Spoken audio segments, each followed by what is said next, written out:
22대 국회가 개원식을 무기한 연기하면서 사상 처음으로 개원식마저 열지 못하는 것 아니냐는 우려가 나오고 있습니다. 이처럼 여야의 대치가 갈수록 확대되면서 민생 법안과 지역 현안 법안 처리도 안개 속입니다. 이형길 기자가 보도합니다. 원구성 협상부터 파행을 이어갔던 국회가 22대 국회 개원식 일정마저 잡지 못하고 있습니다. 87년 체제 이후 최악의 평가를 받았던 21대 국회 개원식인 7월 16일 기록을 갈아치운 가운데 개원식 자체가 불가능할 것이란 전망도 나오고 있습니다. 재헌절을 맞도록 국회 개원식도 열지 못하고 있습니다. 국민의 질책을 달게 듣겠습니다. 여야의 니탓 공방은 더욱 커져가고 있습니다. 야당의 최상병 특검법 추진과 대통령의 제2여구권 행사, 여기에 대통령 탄핵 청원 청문회의 인사청문회까지 겹쳐 대화와 타협의 길은 막히고 있습니다. 탄핵 청원 청문회는 명백히 국회의 권한이고 국회법 절차에 따라 적법하게 진행하는 청문회입니다. 국민의힘은 다수의 의석을 차지한 민주당의 횡포가 멈추지 않는 이상 국회 운영에 협조할 수 없다는 입장을 이어가고 있습니다. 대한민국이 민주당 일당 독재 국가가 되어서는 안 됩니다. 국회가 오로지 민주당 아버지 이재명 방탄을 위해 소위 명심대로 운영되어서는 안 됩니다. 상임위별로 여야 쟁점 법안에 대한 힘싸움만 이어가면서 민생 법안과 지역의 현안 법안 등에 대한 논의는 모두 멈춰섰습니다. 여기에 내년도 예산안 편성도 본격적으로 시작된 가운데 정쟁만 이어가고 있는 국회를 바라보는 지역 유권자들의 눈길도 차가워지고 있습니다. KBC 이영길입니다. 정체전선의 영향으로 시간당 60mm 이상의 강한 비가 집중되면서 지난 밤사이 전남 지역 곳곳에 침수 피해가 잇따랐습니다. 오늘 새벽 4시쯤 영암군 3호읍의 한 도로가 침수돼 차에 타고 있던 3명이 구조됐고 주변에 있던 시민 5명이 소방당국의 도움으로 대피했습니다. 전남 소방본부는 밤사이 20여 건의 비 피해 신고가 접수돼 안전조치를 마쳤다고 밝혔습니다. 장맛비가 그치면서 무더위가 기승을 부리고 있습니다. 오늘 구례와 화순의 체감온도가 35도를 웃도는 등 광주 전남 전역에 폭염특보와 함께 무더운 날씨가 이어졌습니다.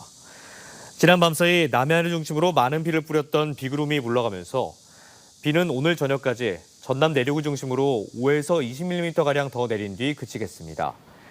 내일도 광주와 순천의 낮 최고 기온이 32도, 목포 31도 등을 기록하며 찜통더위가 계속되겠습니다. 내일 아침 최저 기온은 24도에서 26도 분포, 낮 최고 기온은 29도에서 33도 분포입니다. 네, 지구온난화로 애플망고와 바나나 등 아열대 작물 재배 면적이 늘고 있습니다. 특히 전남은 아열대 작물 재배 농가와 재배 면적, 생산량이 모두 전국 1위인데요. 기후변화로 전남이 아열대 작물 재배의 최적지가 되고 있습니다. 강동일 기자의 보도입니다. 완도에 있는 애플 망고 농장. 0.2헥타르 면적 시설하우스에 애플 망고가 주렁주렁 열렸습니다. 잘 익은 빨간 색깔이 나타나면 수확이 시작됩니다. 거래 가격은 3kg에 12만 원이 넘지만 판매엔 어려움이 없습니다. 이렇다 보니 묘목을 들어와 3, 4년은 키워야 하고 높은 난방비 부담에도 불구하고 망고 재배 농가는 늘고 있습니다. 외국에서 수입에 들어온 과일하고 직접 여기서 생산하는 과일하고는 맛과 모든 질이 향이 다릅니다. 그래서 차라리 비싸더라도 여기에서 생산되는 망고를 먹게 되는 것이에요. 5m가 넘는 나무마다 바나나가 일렸습니다. 이 온실에서 키우는 송기밥 바나나 나무는 300여 그루. 맛과 크기가 수입 바나나와 별 차이가 없는 이유는 전남의 따뜻한 기온 덕분입니다. 이런 시설 재배를 하다 보면 겨울에 물론 이렇게 난방을 하는 것도 중요하지만 여름에 이제 고온에 의한 피해도 많이 나오거든요. 근데 여름 기온이 또 선선하기 때문에 그런 부분에서도 더 이점이 있습니다. 전남의 아열대 작물 재배 면적은 2,452헥타르로 전국에서 가장 많습니다. 농가 숫자와 생산량 모두 전국에서 1위입니다. 특히 전남 지역 아열대 작물 재배 면적은 최근 들어 급증하고 있습니다. 전라남도는 아열대 재배 면적을 1년에 500헥타르씩 늘리고 2030년까지 신소득 원예 특화 단지 100개소 100헥타르도 조성할 계획입니다. KBC 강동일입니다. 더불어민주당의 이틀째 지역 순회 경선에서 이재명 후보가 또다시 90%가 넘는 득표율로 압도적 1위를 차지했습니다. 최고위원 선거에서는 8명의 후보들 중 유일한 원외 인사인 정몽주 후보가 20% 넘게 득표하며 이틀 연속 1위로 나섰고, 호남 지역 후보인 민영배 의원은 한 자릿수 득표에 그치며 8위를 유지했습니다. 최고위원은 8명의 후보 중 최종 5명이 선출되며 권리당원 온라인 투표 결과와 대의원 투표, 국민 여론조사 등을 합산해 다음 달 18일 전당대회 마지막 날 최종 순위가 발표됩니다.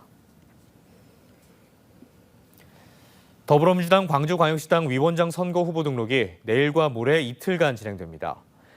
현역 국회의원인 양부남 의원과 원외 인사인 강 의원 더민주 전국혁신회의 상임대표 간의 맞대결이 예고된 가운데 양측은 내일 후보 등록 이후 각각 출마 기자회견과 비전 선포식을 열 예정입니다. 선거 결과는 다음 달 2일과 3일 진행되는 권리당원 ARS 투표와 4일 대의원 현장 투표 결과를 합산해 발표됩니다. 네, 층간소음으로 대표되는 이웃 갈등은 자칫 범죄나 법적 분쟁 등 더 큰 사회적 문제를 낳기도 합니다. 주민들이 직접 이런 갈등을 해결하면서 공동체의 소통과 상승에 기여하고 있어 눈길을 끄는데요. 조경원 기자가 직접 만나봤습니다. 광주 광산구의 한 아파트에 사는 A씨는 2년 넘게 층간소음에 시달렸습니다. 2층에서 쿵쿵쿵 거리는 소리 때문에 꼭 항상 10시 이후에 그랬거든요. 애기도 그 소리만 들으면 막 깨고 또 울고. 해결의 실마리를 찾지 못했던 A씨는 이웃 갈등 조정가를 소개받고 위층 주민과 갈등을 원만히 해결했습니다. 이야기를 신청인이 듣고 나서 피신청인 그 감정을 공감을 하는 거예요. 서로 간에 감정 공감을 해서 오해가 풀렸던 사례입니다. 광산구는 지난 2022년부터 우리 동네 이웃 갈등 조정가를 운영하고 있습니다. 층간소음이 대다수인 이웃 갈등 사례를 접수받으면 당사자들의 입장을 듣고 조정회의를 거쳐 합의문을 작성할 수 있도록 돕고 있습니다. 광산구는 이웃 조정가 양성 교육을 마치고 6기 조정가 24명을 배출했습니다. 최근 수료한 한 조정가는 갈등의 본질은 개개인의 욕구에 있다는 것을 깨달았다고 말했습니다. 조정가로서도 활동을 하게 된다면 그분들의 욕구가 무엇인지 제대로 끌어낼 수 있는 역할을 하고 싶습니다. 범죄나 법적 분쟁으로도 비화할 수 있는 이웃 갈등. 주민들이 직접 나서 갈등을 줄이고 상생하는 공동체를 만들고 있습니다. KBC 조경원입니다. 올해로 조성된 지 57년째를 맞은 여수 국가산단에 대한 안전관리 고도화 사업이 추진됩니다. 전남도는 오는 2027년까지 4년간 총 사업비 160억 원을 들여 노후 지하배관 안전진단과 데이터베이스 오류 개선, 지하 지상 시설물 모니터링 시스템 구축 등 여수산단 안전관리 고도화 플러스 사업을 추진할 방침입니다. 이번 사업이 마무리되면 산단 내 노후 배관에 대한 사고 위험 예측과 초기 대응이 가능해지고 실시간 정보 공유로 굴착 공사 등에 따른 사고 가능성이 대폭 낮아질 것으로 기대됩니다. 지게차로 운반 중이던 고무에 깔려 부상을 입고 치료를 받던 노동자가 숨졌습니다. 지난 2일 오후 5시쯤 금호타이어 광주 공장에서 일하던 40대 노동자 A씨가 지게차에서 떨어진 고무에 깔려 크게 다친 뒤 치료를 받다 오늘 새벽 숨졌습니다. 사고 당시 이동 중이던 지게차가 급정거하면서 싣고 있던 고무가 A씨를 덮친 것으로 알려졌으며 경찰과 노동당국은 정확한 사고 경위를 조사하고 있습니다. 광주 지역에 동물 장묘 시설을 설치할 수 있도록 하는 근거 조례가 마련됐습니다. 광주광역시의회는 심창욱 의원이 대표 발의한 광주광역시 공설 동물 장묘 시설 설치 및 운영에 관한 조례가 지난 19일 본회의를 통과했다고 밝혔습니다. 광주시 반려동물 양육 규모는 현재 13만 5천여 가구로 파악되고 있지만 그동안 반려동물 장례를 위한 시설이 없어 다른 시도의 장묘 시설을 이용해왔습니다. 교육과 놀이를 한 곳에서 즐길 수 있는 아시아 캐릭터랜드 조성 사업이 속도를 내고 있습니다. 광주광역시는 재단법인 광주디자인진흥원이 주관하는 아시아 캐릭터랜드 사업이 최근 정부의 중앙투자심사를 통과해 설계 공모와 용역 등 후속 절차에 들어갈 예정이라고 밝혔습니다. 총 사업비 300억 원이 투입되는 아시아 캐릭터랜드는 지하 1층, 지상 2층 규모로 2026년 말 준공될 예정이며 캐릭터 빌리지와 에듀테인먼트 콘텐츠, 공연장, 캐릭터 공원 등으로 꾸며질 계획입니다. 광주은행 대출 담당 직원이 금품을 받은 정황이 내부 감사를 통해 드러났습니다. 광주은행은 이달 초 불시 감사를 벌이던 중 영업점에서 대출 담당을 하던 직원이 1,400만 원의 금품을 수수한 혐의를 확인하고 조사를 벌이고 있습니다. 광주은행은 해당 직원이 대출 과정에서 특혜를 주고 금품을 받았는지 등을 조사한 뒤 징계 수위를 결정할 예정입니다.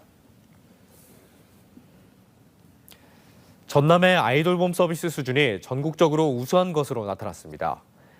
여성가족부의 전국 아이돌봄 서비스 제공기관 평가에서 목포와 광양, 완도, 화순, 해남 등 7곳이 상위 30%에 해당하는 우수 등급 A를 받았습니다. 특히 전남의 우수 등급 비율이 전국 시도 평균의 2배에 달해 상대적으로 아이 키우기 좋은 환경을 조성하고 있는 것으로 평가받고 있습니다. 전라남도 교육청을 비롯한 전국 5개 교육청이 해외 유학생 유치를 위한 협력에 나섭니다. 전남도 교육청과 경북교육청, 경남교육청, 강원교육청, 부산교육청 등 5개 교육청은 업무 협약을 맺고 유학생 유치와 교육과정 운영, 전담 조직 구축, 재정 분담 등의 방안을 논의하기로 했습니다. 이 앞서 전남도 교육청은 본격적인 해외 유학생 유치를 위한 전남 국제직업고등학교 설립 추진에 들어갔습니다. 오는 23일 해수면이 높아지는 대조기 때 전남 목포항의 바닷물 수위가 5m를 넘을 것으로 예상돼 침수 방지에 비상이 걸렸습니다. 목포시는 대조기인 오는 23일부터 25일 새벽 사이 바닷물 수위가 0.06m까지 상승할 것으로 예보됨에 따라 배수 펌프장 점검과 해안 저지대 예차를 위한 비상근무방 가동에 들어갔습니다. 시는 바닷물 수위가 조석표상 조고 4.9m 이상일 경우 해수 위험일로 지정하고 있으며 침수 피해 예방에 대처하고 있습니다.